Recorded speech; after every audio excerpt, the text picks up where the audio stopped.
Hello, everyone. My name is Juan Carlos Lopez. I'm the Director of Teaching and Learning for the Maple League of Universities. I'm coming to you from Mi'kma'ki, the unceded territory of the Mi'kmaq people. When I say these words, I set them as my commitment to listen and listen. And as a very dear colleague of mine says, once you are done listening, go back and listen and listen and listen again.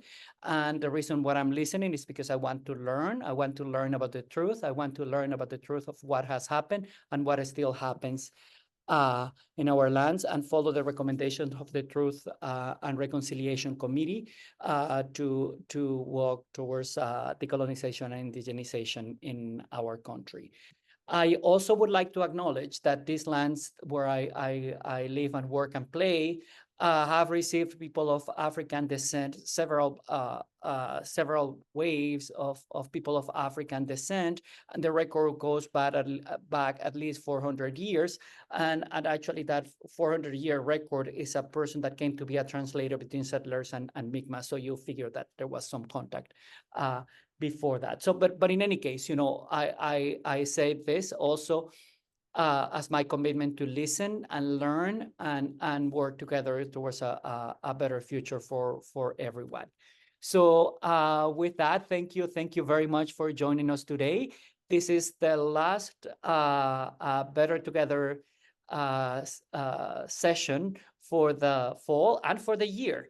So and I'm really happy that we were able to bring two people, from different universities that do amazing work.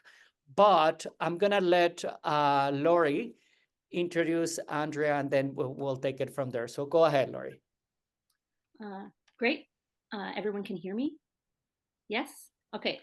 Thanks so much for the invitation today, Juan Carlos, but I'm going to introduce Dr. Andrea Terry, who is the Director Curator at the StFX Art Gallery. Andrea and I have known each other for quite a long time, but I would say in the past few years, because now she's in the region, have had more of an opportunity to connect.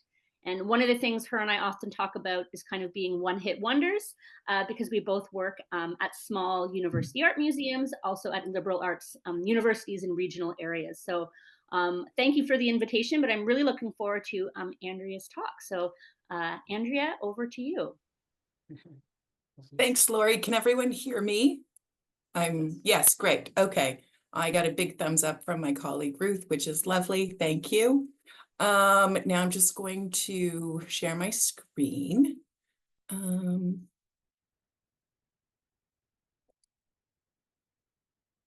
I think, and I'm just going to put it into presentation mode here. One of the challenges of being a one-hit wonder is that, working in a university art gallery is you do a lot of things, but very rarely do you get to do like virtual talks like you do when you're teaching. So you feel kind of out of practice. But that said, I'd like to thank Jack Rice for making the introduction and connecting me with Juan Carlos. And then Juan Carlos, thank you for the introduction and invitation to speak here today. I also think it's significant to point out in the context of the Maple League that all of the universities have art galleries in them. So I'd like to acknowledge our colleagues, Doctors Jenchen Belanger at Bishop's and Dr. Emily Falvey at Mount Allison, and thank them for their work, and just say I'm very honored to be here today. I'd like to begin by referencing, so in my introduction, I'm referencing research I'm actually conducting right now with Doctors Ann Koval and Terrence Sarovi, and that is on curating, care, and artist interventions. And that research is being done for a forthcoming edited collection of scholarly essays. I want to look back too, and I don't want to stay there, but I want to acknowledge the fact that I started at StFX Art Gallery in November of 2019. So 5 months after I moved and started a brand new job, COVID happened.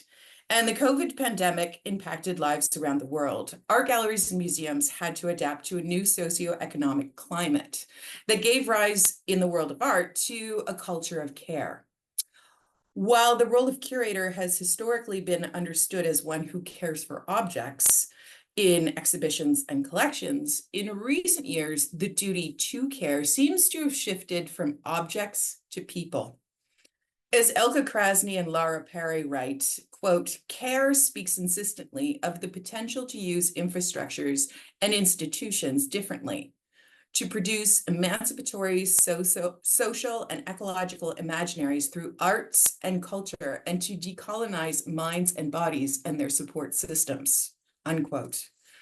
For many curators, including myself, this shift resulted in a conscious prioritizing of the relations between not theoretical descriptions and predictions that attempt to account for historically marginalized groups, identities, and communities, but for real life actual people who make up these communities. This prioritization motivated me to connect and collaborate. First, because I'm the only full-time employee at the StFX Art Gallery. Second, I'd only arrived in Antigonish, Nova Scotia 5 months prior, as I mentioned, to COVID lockdowns. And so my relationship building efforts were significantly curtailed due to COVID. And finally, there were a number of individuals and organizations who'd been doing this work of connecting and caring in communities for years before I'd arrived. So collaboration seemed to be the best, and it did prove to be the most rewarding course of action. So I don't know how many of you know this. Those of you at StFX do. From 2020 to 2022, 70% of StFX classes were offered in person. So there was the opportunity there for the gallery to remain open to visitors. We adhered to all the public health protocols. So people made appointments. There were only 4 people allowed at a time. But we couldn't actually receive or have people drop off art because if you remember, at some points, there were like traveling restrictions to stay within particular counties. So I had been talking with sexual and gender diversity advisor, Amy McDonald, and we started talks in the fall of 2021. Amy was planning with the X Pride Society, and that's a team of student volunteers. They were planning a range of events for January 2022, which is Pride Month here at StFX. And Pride Month, Amy writes, quote, is a month-long celebration of individuality and the right to be who you are. It stands to fight against discrimination and violence towards 2S LGBTQIA+ people. Pride Month also seeks to promote individual self-affirmation, dignity, equality rights, increase their visibility as a social group, build community, and celebrate sexual diversity and gender variance, unquote. So to help further this work, the StFX Art Gallery partnered with X Pride and co-organized this exhibition, the banner ad, which you see before you, putting out an open call for artist submissions. So we put the call out for this show in December of 2021, and it went out again in January 2022. And then we opened it February 9th, and it's called Legacies, the Pride of Nova Scotia. And it featured an exciting range of artworks, represented in digital photographs, featured in multiple venues, such as on the gallery and X Pride's social media pages, on the gallery's website, and in the gallery itself. Submitted by 22 artists in and from Nova Scotia, the art showcased the achievements, talents, experiences, and strength of members of the queer community. So what we did was we told everyone who submitted, you can submit 2 artworks. One will appear on social media, and then the other was, both works were projected on a large screen format in the gallery itself. So people were invited to sit and view all the works. And the intention was to allow as many people as possible in any and all circumstances to view, process, and appreciate the artworks, as well as the artist's generosity in sharing their artworks. So Amy and I, we planned Legacies starting in the fall of 2021. Now, looking back a little bit for very particular reasons, in February January, February 2020, the gallery hosted an exhibition organized by the Black Student Office, as it was then called, and the office which was managed by Kelsey Jones, who you see standing behind the podium here in an event. While brainstorming with Kelsey and the students for this exhibition, so that happened in the fall of 2019, I suggested reaching out to some artists. And one of the students who was there looked me straight in the eye and said, and I'm paraphrasing, it was over 4 years ago, but the main points that were brought up really informed this work that I'm presenting today. The student said, quote, "We appreciate being represented, but we want to represent ourselves," unquote. So then in November 2021, the then Black student advisor, Tara Reddick, approached me about wanting to organize an exhibition similar to what I was doing with Amy. But the problem or the issue was the gallery was booked. We were showing legacies. What do you do in that context? So what we did was in January 2022, Tara and I sat down, drafted, wrote, and sent out a call for artist submissions to African, Nova Scotian, and Black creators and to creators of African descent. And the people who responded to these calls, I have to say, it was due to the efforts and communal connections and relationships fostered by Amy and Kelsey and Tara. So 22 artists responded to the call, submitting poetry, spoken word, video, and digital photographs of artworks that included also paintings, sculptures, and more. The call and the curatorial statement, Tara and I co-wrote, and bringing these artworks together, the exhibition entitled Black Love, Joyful Lessons foregrounds Black voices, experiences, and creative excellence. On February 14th, 2022, visitors were invited to come to the gallery and see the artworks projected on a large-scale format. So for one day, we set aside legacies and showed all the works in Black Love, Joyful Lessons. And then what we did to extend the exhibition is we took all the artworks and turned them into PDFs, and all the artworks, all 22 contributions, appeared on screens in buildings across campus, such as Bloomfield Center, which you see on the left, and in Mulrooney Hall, the image you see on the right, and in the Schwartz School of Business. So like all campus buildings that we could get into that had screens. Sharing the artworks in and beyond the gallery aimed to demonstrate the support of and appreciation for Black students, faculty, staff, and communities during and beyond African Heritage Month. So then continuing on with that, the next exhibition that was collaboratively organized was Nurturing Ndukulink. In April 2022, I started meeting regularly with StFX Indigenous Student Advisor, Charina Francis. Beginning in the spring, we would meet every 2 weeks, kind of start talking about what we thought we could invite people to do, what was going to be the title, what was the theme, what was the purpose. And then as happens, as I'm sure Lori's aware, is like those meetings bi-weekly then become weekly. And then, 2 weeks leading up to the exhibition, it's almost every day. So it can be, demanding for a collaborator to engage, but it's so important to maintain those lines of communication and relationship building. So with Charina's help, and she went and picked up that basket you see in front of you from the artist's home, brought it into the gallery. Like she just did everything that could possibly be done.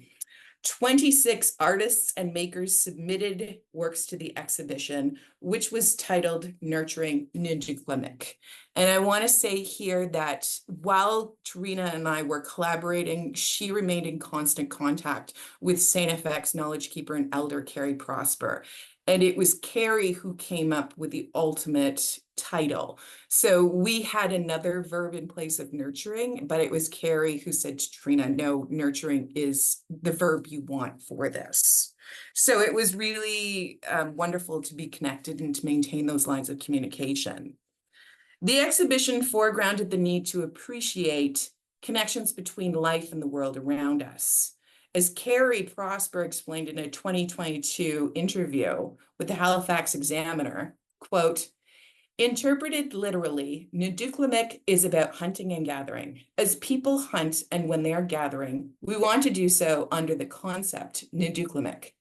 Whether you are hunting moose or you're looking for berries and you find a patch, you offer tobacco, you give thanks, and you harvest the berries. The core of why you do that and the core understanding of how you are connected to everything is kind of like the biological understanding of the nutrient cycle.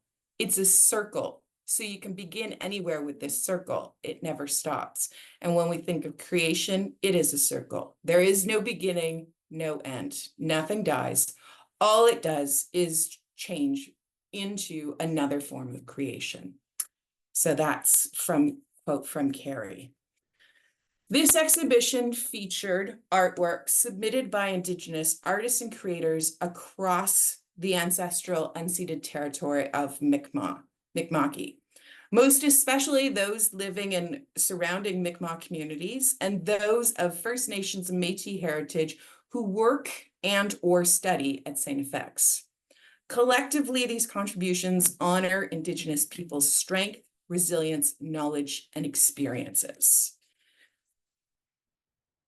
It was the hope of both Trina and myself that the submitted artworks, and I believe this was successful, affirmed and liberated Indigenous knowledges and experiences, and turned the gallery into a space of connectedness and caring, a place that, as Marie Batiste writes, quote, honors the heritage, knowledge, and spirit of every First Nations person, unquote.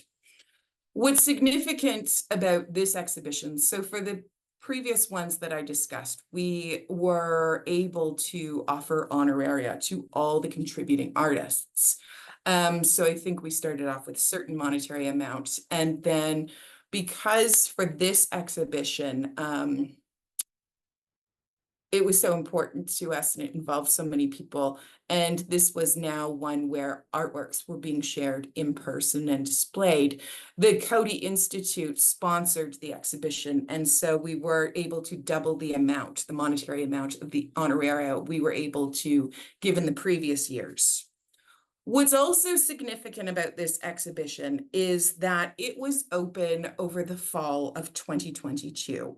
And again, not to revisit the past, I'm sure most of you remember, particularly in Nova Scotia, that was when Hurricane Fiona came through. So the university had been planning a series of speakers to come in on the National Day of Truth and Reconciliation on September 30th, but those who were visiting to speak to those gathered could not travel because floods and trees falling on roads had made their travel impossible. And so some local Indigenous people did speak, did offer remarks, and then we opened the gallery for that full day. So really, in a sense, this was the most significant offering for September 30th. And what was incredible was we had 140 people come through the gallery over the course of 4 hours. So that was the highest visitation rate to date.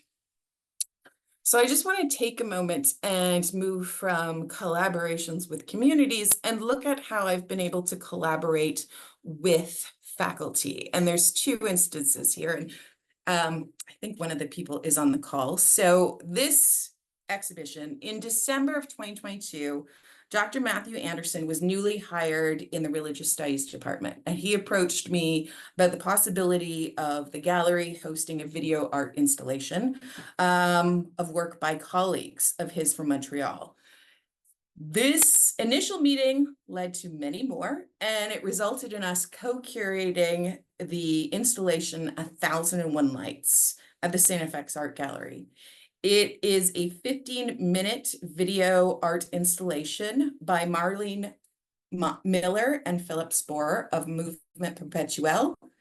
It transformed the dimly lit StFX Art Gallery into a place of peaceful reflection and contemplation. So I've spoken about, the projections that occurred in the gallery. And this is the first time I'm able to show you, really because it's hard to do everything, so I really couldn't get installation photos from the earlier exhibitions, but by this time I had secured a young Canada Works curatorial intern, Marita Koos. So she went in the gallery and took a wealth of photos, and that's why I'm able to show you this today. Thanks to Matthew's passion for writing and his perseverance, he wrote multiple grant applications and secured most of what he applied for. The gallery was able to offer an opening reception that featured guest artist Philip Sporer, who flew in from Montreal to speak to visitors. So Matthew's grant writing and fundraising aptitude proved essential to the success of this project. I myself was no slouch. I secured support from the StFX Office for Research and Graduate Studies and the Frank McKenna Center for Leadership. But Matthew went on to secure grants from an Open Academy grant provided by the Royal Society of Canada Atlantic Chapter and support from the Eastern Synod of the Evangelical Lutheran Church. Now, a video art installation, I have mounted those before, but always with the team. I'd never done one by myself. So Matthew handled everything in terms of artist relations. So when Philip was flying in, he flies into Halifax Airport. Matthew drives the 2.5 hours to the airport and the 2.5 hours back with the artist so that he's in time for this event that you see. I had to focus on getting the light in the gallery dim enough, but also that which could allow, I see Lori smiling because she's very familiar with these issues. You have to make the gallery dark. So Marita, I literally gave her money. She's a textile artist, and she went and she measured our glass doors and windows, and she was able to get up and secure all the fabric so that the lighting was enough. It was dark enough to meet with the artist's specifications, but it was still light enough that people could see where they were walking. So it's a real balance that we have to do in that we're working to, satisfy the artist's vision, produce what they want while still allowing the gallery to be accessible on many different fronts. I had to bring in StFX IT services. They helped, as did our in-house conference services technician, Jim Ochner. He deserves so many thanks that I don't know if it's possible to convey how much I appreciate his work. And I'd also like to thank, this video installation, while it featured, a duo movement perpetuel, there were so many people involved, and you can see how many people turned up. It was a great opening reception. We had so much food, and if you look to the left, you can see the wine bottles on the table. That was really, that drew people. Although you don't have a grant writer on staff to kind of finance those all the time, but we do what we do. But you can see the team in the photo on the right. So Marita Koos, our Young Canada Works intern, Matthew beside me, and then beside him is the artist Philip Sporer. And I'd like to thank Sarah Parks, who took this photo. So it was such a fun night. When it was done, I was like, how is it done already? Okay, so the last exhibition I want to talk about is oh, and here's a photo. We could go up. We had so many people, and we wanted to keep the gallery dimly lit. So we had the reception in the foyer of Mulroney Hall. And if you can see it, I'm hoping he's by that white table in the top right corner. That's Matthew speaking to the crowds. And it was lovely to be able to hear him.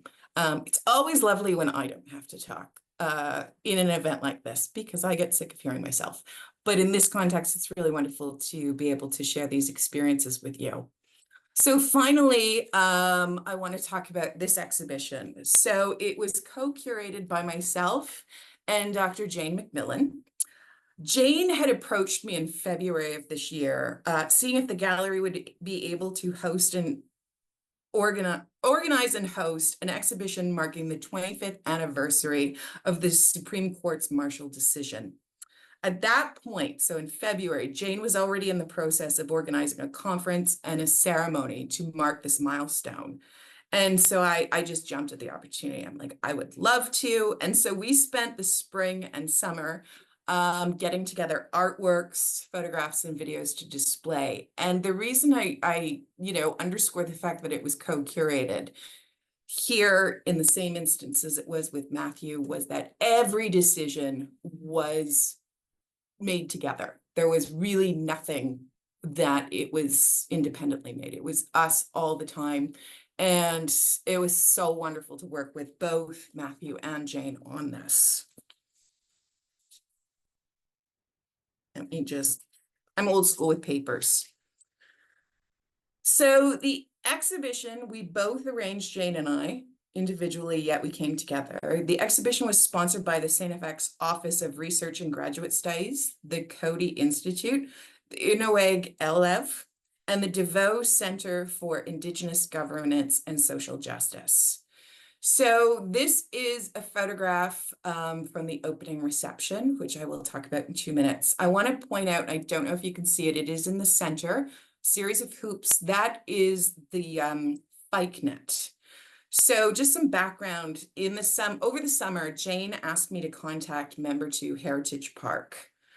In 2019, the Department of Fisheries and Oceans had returned the bike nets their officers confiscated in August of 1993, nets that Donald Marshall Jr. had been using to fish for eels in Paknagak Mi'kmaq territory. So the DFO, an act of reconciliation, gifted or returned these bike nets to Member 2 Heritage Park. So Jane asked, can you reach out and see if we can get them? So I contacted Executive Director Trevor Bernard, and he spoke to Chief Terry Paul. Both agreed, and so Jane went to retrieve the nets, and we set them up in the center of the gallery, and they proved to be a vital focal point of the exhibition. I'd like to thank Bruce Dow and our current gallery intern, Gavin Semple. Only with their help were we able to set them up because we had to string up fishing wire from the ceiling. The exhibition opened as part of the Marshall decision at 25, honoring the future of the Peace and Friendship Treaties, which was organized by the DeVoe Center for Indigenous Governance and Social Justice and the Brian Mulroney Institute of Government. In attendance here were a great many artists, Indigenous elders, dignitaries, and scholars. And while there, I had the opportunity to thank Chief Paul for the loan of the net. And his response was wonderful because he said, quote, anything for Jane, unquote. Here, Chief Paul confirmed what I had come to appreciate only recently, what I knew on an abstract scholarly level, but had come to realize fully, the extent and depth of Jane's ethnographic and participatory engagement in Indigenous communities as a legal anthropologist. Jane went on to talk at length about her lived experiences. And I could have listened forever, and I got that opportunity to hear her talk multiple times. On October 1st, Treaty Day, Dr. Lisa Lenny Borden, who is the chair of teacher education here at X, she arranged for 3 groups of BEd students to visit the gallery to learn more about treaty rights. So 3 groups, each with professors, came over the course of 3 hours, and Jane talked about her experiences, toured people around the gallery. She was up, down, and around from 9 till noon. And it was so captivating. I mean, the opportunity was awesome. What makes this even more impressive is Jane had to teach her own class that night and then brought her students back to the gallery. So she was really in the gallery, over the course of, I want to say 14 hours for at least, 4 of them. And so I admired not only her intellectual aptitude, her ability to connect with people, but honestly, her stamina. I was wiped at the end of the day, and she still had to finish up her class. So all these exhibitions I've shown to you today have proven to be incredibly rewarding. Never could I have predicted being a staff of one would motivate me so intensely to collaborate. And all the collaborations have been so rewarding on intellectual, scholarly, and emotional levels.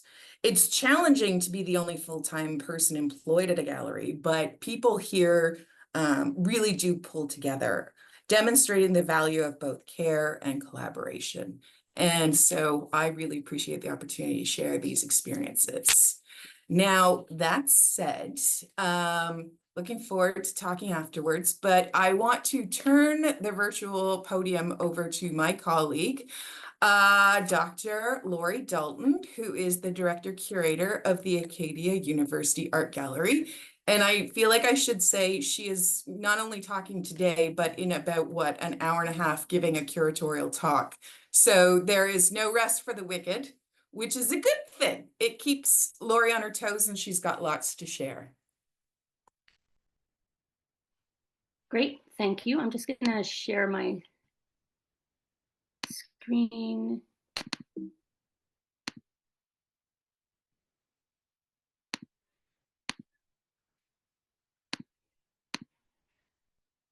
Can everyone see this? Yes? Can someone respond that they can see my screen? Yes, can see it. Okay, Yeah. perfect. It's just because I can no longer see anyone but my screen. So I just want to make sure. Okay, perfect. So we're gonna, there we go. So thank you so much again for the invitation. I'm gonna focus on two kind of aspects today. So we'll just, we'll get right into it. And as Andrea noted, we hope there's some opportunity for kind of questions and conversation and dialogue at the end. Why is this, sorry.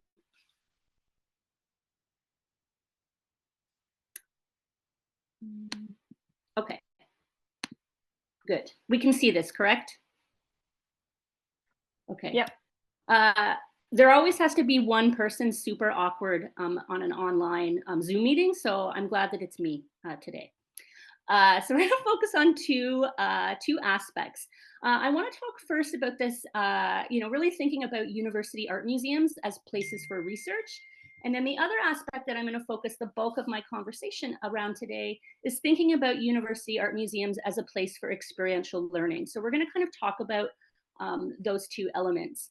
And both of this is kind of framed by my wider kind of conception, my wider curatorial approach of really thinking particularly about rural art museums and rural universities, as Acadia is, as being spaces really for critical dialogue and the importance of critical dialogue. Sometimes we've had exhibitions in Wolfville, and people will say, well, why is it in Wolfville and not a large urban center? And my response is always like, why not?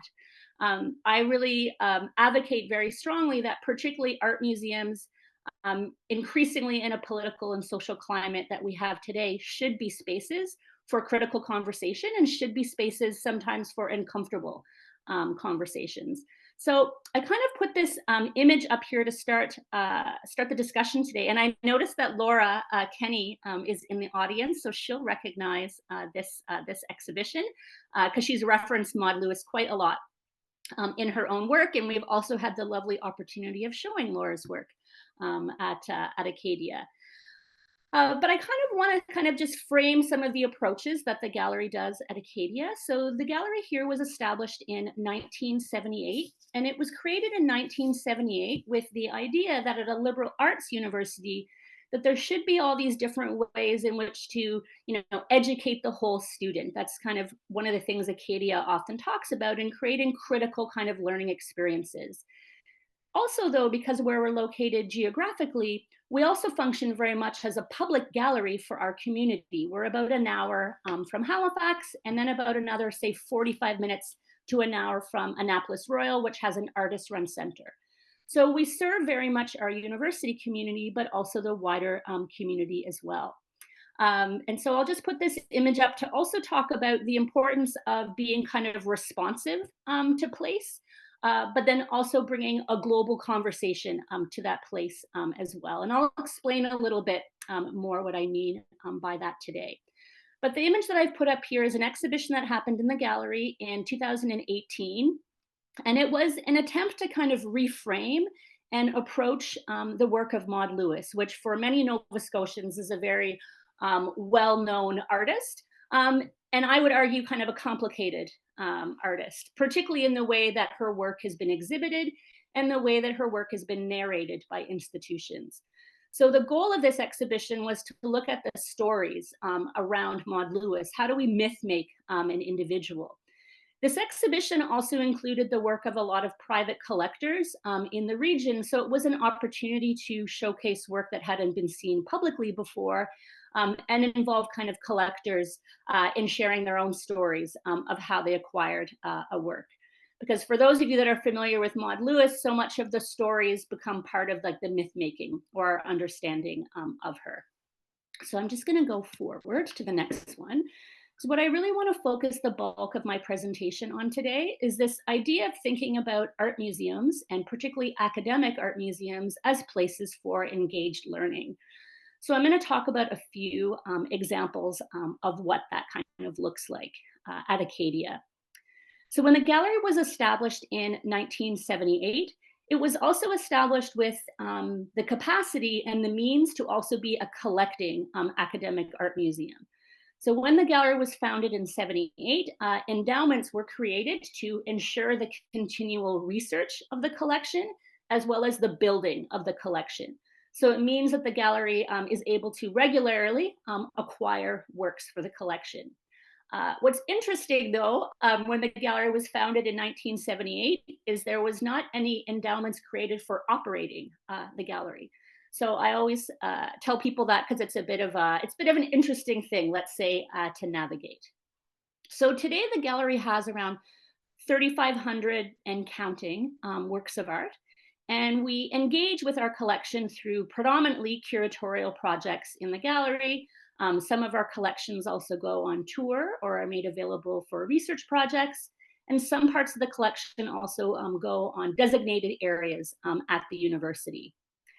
But what I want to focus on particularly today are ways in which we work across campus with faculty and students to create engaged learning opportunities in the art gallery. And so we're going to look at 3 examples.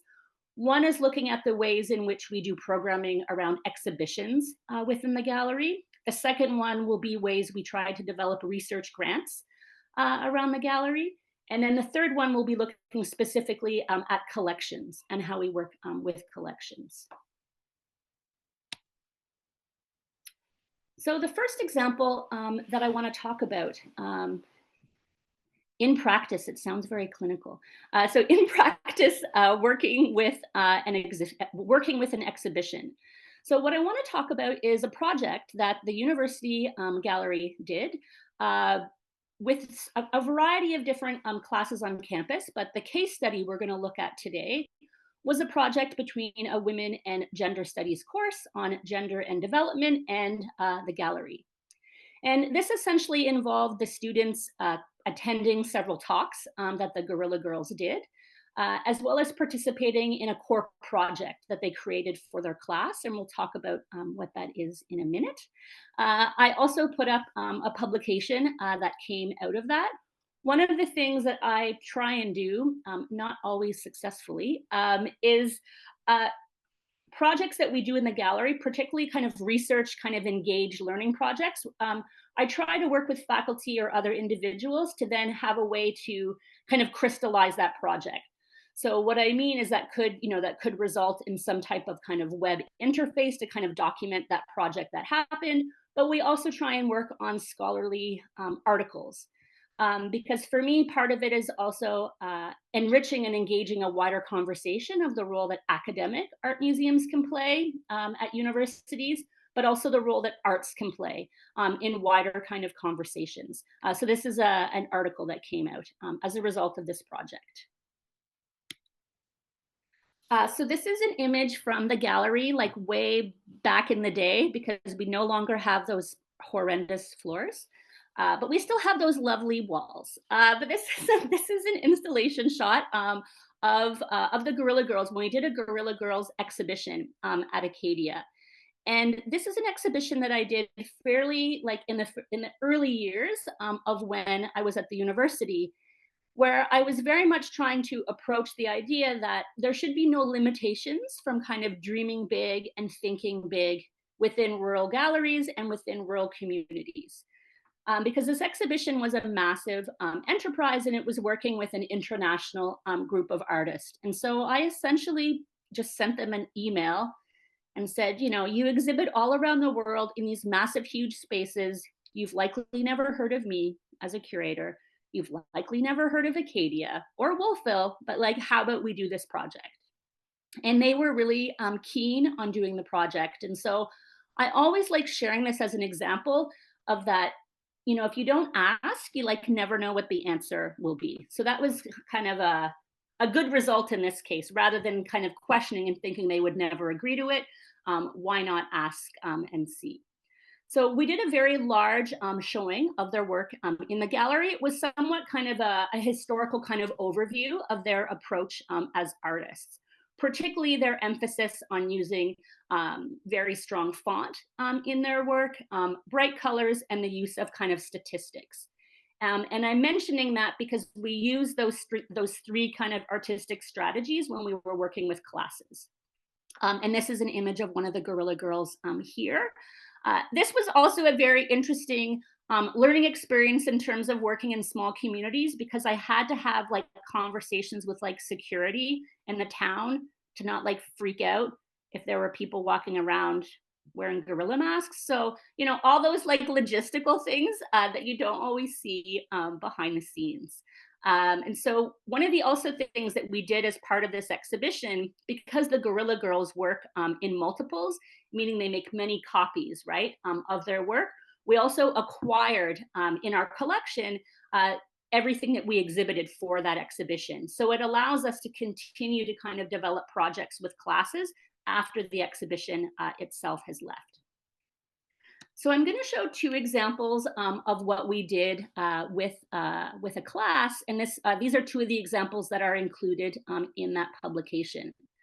So these were students, undergraduate students, enrolled in a gender and development course and taught by a professor named Dr. Rachel Brickner in the Department of Politics at our university.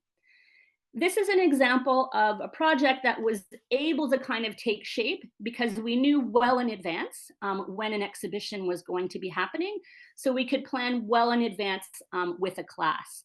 So this was embedded very much in the syllabus for the students, where they had certain kind of visitations that were happening into the gallery. They had an opportunity to go to a public talk with the Guerrilla Girls, and their term project was actually creating these posters. So they were divided into groups, and they were each tasked with making a poster, drawing on kind of the critical pedagogy and theory that they were learning in class, but using some of the approach of the Guerrilla Girls. So things again like, you know, bold font, statistics, use of color, those kinds of elements. So we can particularly see it on this poster on the right screen, where it says less than 5% of the world's landowners are women. That font is very particular font that the Guerrilla Girls use, for example. One of the things I'll say about this project is these types of projects can really only happen with a lot of like collective kind of engagement and like buy-in, right, from everyone, including other faculty, because this does get everyone operating a little bit out of their own kind of comfort zone in approaching projects. But overwhelmingly, the students felt really strongly about this class experience, and it was a real success. So we'll go on to looking at another one. I think I'm still good for time. Sorry, I have too many things open. So we'll talk about a second example that I want to look at today, which is in practice talking about research grants. how research grants could potentially work as collaborative models with university art galleries. There's been a lot of really interesting research done about university galleries, and particularly thinking about university galleries when we're talking about academic environments as being spaces for cross-disciplinary learning or being hands-on learning, or when we use I'm not the biggest fan of this word, but knowledge dissemination, which Shirk likes to say. University galleries are really like well situated for these types of public dissemination of research and ideas. So the next project that I'm going to highlight, and I think Elizabeth is in the audience, and so I want to thank her because we've been working, she's a special editor of a special issue coming out for the Journal of Canadian Art History, and we've been working on it kind of since COVID, and there's been lots of, I think, challenges because of pandemic times, but I thank her for kind of putting together this initiative of a special journal issue of Canadian art history that will be coming out. And so this is an article that will be in that. So this research grant essentially focused on looking at kind of 3 exhibitions. So it essentially was a research grant that we applied for well in advance of a year of programming at the gallery. We had a series of exhibitions that all fell under the wider theme of looking at kind of climate change and the environment, but talking about how artists could be a really important part of that wider kind of dialogue and discussion around the environment. We also collaborated with students in the School of Education and faculty in the School of Education, where we did several kind of hands-on learning exercises and development exercises where future students could kind of have tools and approach ways where they could be talking about the environment with future youth, but using artwork as a means to talk about that. So this is just one of the, there were 3 exhibitions that year. One was from our permanent collection, looking at the way in which landscape has been a site for resource extraction and kind of problematizing that. The second exhibition was a touring exhibition of the work of contemporary photographer Edward Bratinsky. And the third exhibition was the work of a Nova Scotian artist whose name is Jeff Butler. And this was a body of work called The Global Village. So what we're looking at here, and you can kind of see titles here on the bottom. One says Selling Everything to Survive. The other one says Haute Couture. These are titles drawn from Jeff Butler's paintings. So what we did in this particular approach when we were working with School of Education students, we wanted to develop a model which in the article I call, and I kind of term critical collage, a model essentially where you could either scale it up or scale it down, depending on the size of a class, depending on the location of a class, and depending on the age of who was involved, and also, let's say, like the skill level. Because one of the things that we found when we're doing experiential learning with classes is sometimes art making can be really like stressful for some university students. And so the idea of doing this approach was to create kind of an entry into visual kind of expression where students all felt kind of comfortable and they were part of the process because they had to collect all the materials that they would be kind of using, say in the course of a week. And those were the materials that they then used to create their project. So they essentially created collages as a response to Jeff Butler's work in the exhibition, and also talking about the way that you could use collage as a way to talk about environment, particularly in this case, because they were collecting, right, all the things that they might use in the course of a week. So the last example that I want to talk about is one that sometimes comes up and it says, you know, so I'll hear this from professors and they say, well, what if you have an exhibition that's not connected to my class? I mean, I would argue you can connect most visual expressions to, you know, critical thinking, right? And that's an important part of any, you know, academic experience. Or what do you do if you don't have all the advanced planning, right, to apply for research grants? Or that year of exhibitions we did was many years before that was being planned, right? So what do you do if you have, a class on the books, or someone wants to do a project and you have less lead time, let's say. So one of the ways that we do that, and because we have a very large collection, is we engage faculty and we engage students and community to work with our collections. We have a very large span of a variety of objects in the collection at the university. And so we've been increasingly doing projects with students. And one of the things that's been really exciting to kind of observe is the different experience that individuals have when they get to physically engage and handle an object. And from a conservation perspective, in case there's any listening in, it's not our whole collection that we do this with. So there are designated parts of our collection that we're kind of using and emphasizing as part of our kind of student learning or study collections. But the feedback we've been getting from both faculty and both students is that it's been a real highlight of their learning experience in classes. What we're looking at here is an example of some Chinese rank badges that we have in our collection. And we've used these in a variety of different classes.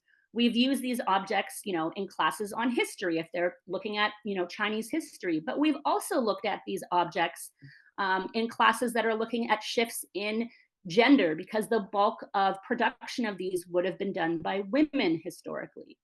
We've talked about these as examples of kind of trade and economies. So I like to show this example because there's many ways in which to interrogate and engage with an object. So this is one example. This is just two other ones that we've recently had, working with some historical Canadian work in our collection, and then working with some historical objects in our collection. These were archaeology students that came in. This is just an image of our outreach space that we currently have.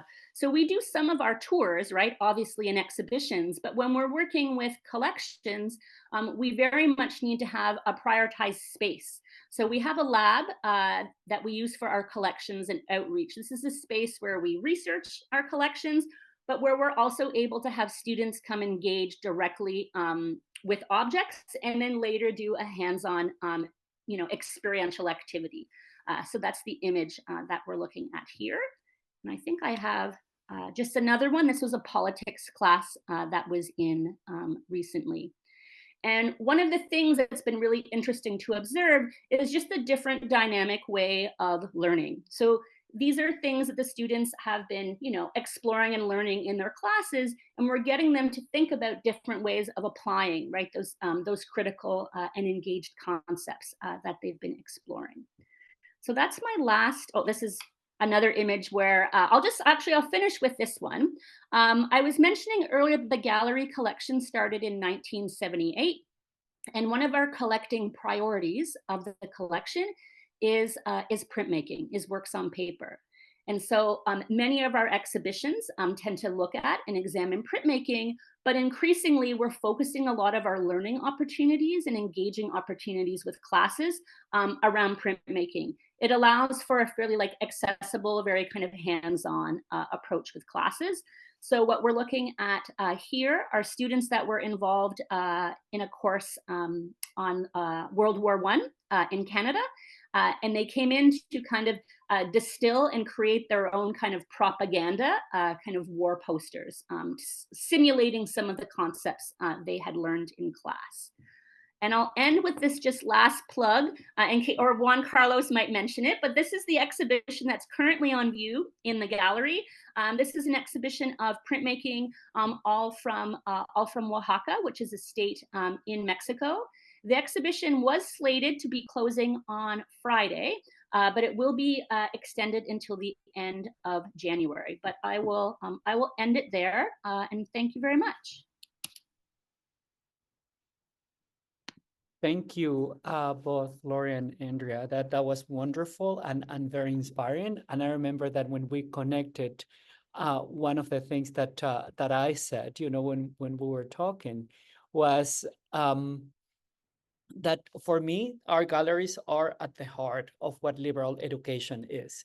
And I was so happy to have this be our last session for the year, and to be able to discuss with the two of you all the marvelous works that or works, yeah, in plural, you know, that you do at those different levels, you know, with the community, with the students, with the, you know, and I think it's fascinating. And I come from sciences, so you know, just to say that. So thank you both for sharing all these experiences. So with that, we had a few minutes. So if anyone has a question, I think the quickest way is just unmute yourself and ask.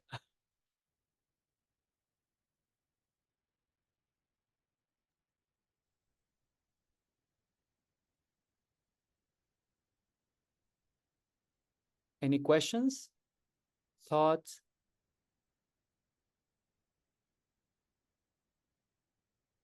No? If there's no question, I mean, if there's none, I have a question for Andrea, but we'll Go. So one of the things that I was really, I mean, I appreciate your whole presentation, so thank you so much, particularly some of the examples of, you know, collaboration that you're doing. One of the things that I thought was really interesting were some of the kind of digital art projection initiatives that you were doing, particularly kind of working within spaces outside the gallery on campuses. So I think that's a really, you know, important strategy, right? Because sometimes people are really kind of freaked out by going into academic art museums still. And I really like that approach of, because I very much think of an entire university, right, as being a space for kind of critical engagement and also visual learning. So I'm wondering if you can talk a little bit more about that initiative, about kind of using some of these screens on campus, and basically, like, was it impossible to get people to agree, or like how did that kind of like work? Because there would have been many hats involved, right? I imagine. Yeah, no, thank you. That is a very good question. I have to say, coordinating to get the artworks on the screens was not difficult. We actually talked to, I'm just, you know, I'm thinking back to that time. And as I recall, I was advised to contact the director of marketing and communications, which is Kyler Bell. And I was told by some people that if Kyler said yes, then it was just, you could do it any screens across campus, like go to the top, basically, was what I was told. So I did. And he said yes. And what's really nice is to get that work on the screens, we just had to have a PowerPoint that we exported as a PDF and then turned it into 16:9 for presentations, and they just loaded them onto the screens. I actually think I did not format things. So the kind gentleman, James, and I'm forgetting his last name, but he had to reformat them and I felt terrible, but I also had to format them in a specific way for them to go up on in the student union building. So that was the only challenge, was there were certain formats required for screens in some buildings, and then there were these couple outliers. But beyond that, it wasn't that hard, really. But I think it was good because it was just go to the director, go to the top, and then everything else will fall into place. And we haven't done it since. And I don't know why that is. Maybe it's because it was COVID, so that was something, and the gallery was booked and we had to use projection. But what was really interesting too, when we did 1001 Lights, is the students who came up were really fascinated about the concept of a video installation because they'd never experienced it before. So we had a number of students who were fascinated by that medium. And I'm a big fan of projection. I think the possibilities for creativity are endless, but I also respect the fact that oftentimes when cities employ projections like lasers on the fronts of City Hall, that requires engineering firms to come in. So I have a healthy like appreciation and ability to embrace it, while still recognizing there have to be some limitations to avoid involving the engineering department or engineers. That said, if the people in the engineering department here came to me and said, we want to do this, I would try to help make that happen with an understanding that they have to handle the math and that stuff. So yeah, that's how I'd answer that question. Thank you for it, Lori. Oh, and I'll turn and ask a question of you. So maybe you want to tell people what you're doing at 2 o'clock this afternoon, because I think that's something that people don't realize is much like faculty, we are on our feet and running around. And I think, tell them what you're doing after this. Oh, yeah, just giving so we're a curatorial talk for the exhibition, and then also catalog launch for no, this way for the exhibition as well. That's fully translated in Spanish, because we're working. The exhibition's working with Mexican printmakers. One of the things I'll say, it's kind of linking a bit to what I'm doing at 2 o'clock, but also, there have been some questions. People come in like, well, why? Why have an exhibition of Oaxacan printmakers like in Wolfville? My question is, A, why not? But I also feel really strongly, of kind of my curatorial approach is kind of looking at both things, being very much responsive to place of the Atlantic region. So we absolutely show the work of, artists from this region. But because of also where we're geographically located and we're at a university, I think we very much should also be bringing in exhibitions and artists, globally, and conversations that are also kind of transnational, kind of in their scope. And there are many elements of the exhibition talking about Indigenous questions, talking about kind of land rights, talking about the representation of women or the lack of the representation of women. And it's been interesting to see students see those kind of parallels. So then, a world which we think is so big is maybe always not that big, right? And it helps people to see a lot of the connections, right, that we can share. So yeah, it's at 2 o'clock. This is wonderful. We are at the top of the hour, so I'm being conscious of time. I'm gonna send people off, to the next meeting or what have you. But it has been truly a pleasure to watch both presentations, and I'm really glad. And as you know, you have a collaborator here. I think this is wonderful, and thank you very much for joining us.